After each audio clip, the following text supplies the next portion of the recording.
Hey all! మీరు నా previous video చూసుంటే నేను మీకు చెప్పాను కదండీ! టొమాటో కెచప్‌లో చాలా కళాఖండాలు బయటపడ్డాయని చెప్పి. సో, ఇందులో నాకు చాలా సస్పీషియస్ స్ట్రక్చర్స్ కనిపిచ్చాయి. ఇక్కడ చూస్తున్నారు కదా! ఇదైతే నాకు ఫైటోప్లాంక్టన్ స్ట్రక్చర్‌లా కనపడుతుందండి.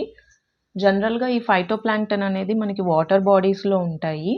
అంటే మనకి కెచప్‌లో వాటర్ యూజ్ చేస్తారు కాబట్టి దానివల్ల ఏమన్నా ఎంటర్ అయ్యి ఉంటది మేబీ.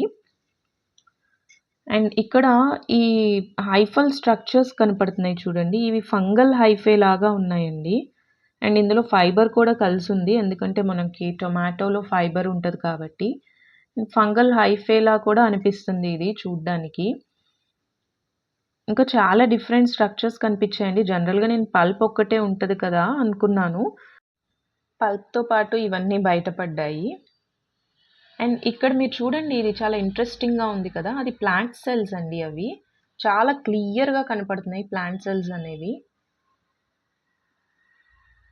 ఈ ఆరెంజ్ షేడ్‌లో ఉన్నది మొత్తం టొమాటో పల్ప్ అండి. అండ్ నెక్స్ట్ స్ట్రక్చర్ అండి. ఇది చూడండి మనకి హైఫే చాలా ఫైబ్రస్‌గా కనపడుతుంది.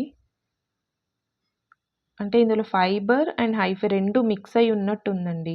ఈ హైఫే అనేది మనకి ఫంగల్ స్ట్రక్చర్ తెలుసు కదండీ! మీరు నా ప్రీవియస్ వీడియోస్ చూసుంటే మీకు తెలిసే ఉంటది.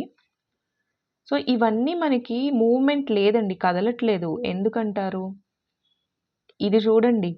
ఇదైతే అసలు మరీ ఇంట్రెస్టింగ్‌గా ఉంది. నాకైతే స్పైరోగైరాలా అనిపిస్తుంది చూస్తుంటే. ఇవి మూవ్‌మెంట్ లేదండి. ఎందుకంటే, మనకి ఇందులో ప్రిజర్వేటివ్స్ యూజ్ చేస్తారు కాబట్టి, ఇవన్నీ కిల్ అయిపోతాయండి. బట్ అవి అందులోనే రిమైన్ అయ్యుంటాయి. అండ్ హీట్‌లో కూడా మనకి హీట్ చేస్తారు కాబట్టి, కుక్ చేస్తారు కాబట్టి, ఇవన్నీ కిల్ అయిపోతాయండి. బట్ వాటిలోనే అలాగే ఉండిపోతాయి ఇవి. అండ్ టాక్సిన్స్ రిలీజ్ చేసినయి కూడా ఇందులోనే ఉండిపోతాయి. ఇది కూడా హైఫల్ స్ట్రక్చర్స్ అండి. Thank you for watching. ఇంట్రెస్టింగ్‌గా అనిపిస్తే సబ్స్క్రైబ్ చేసుకోండి.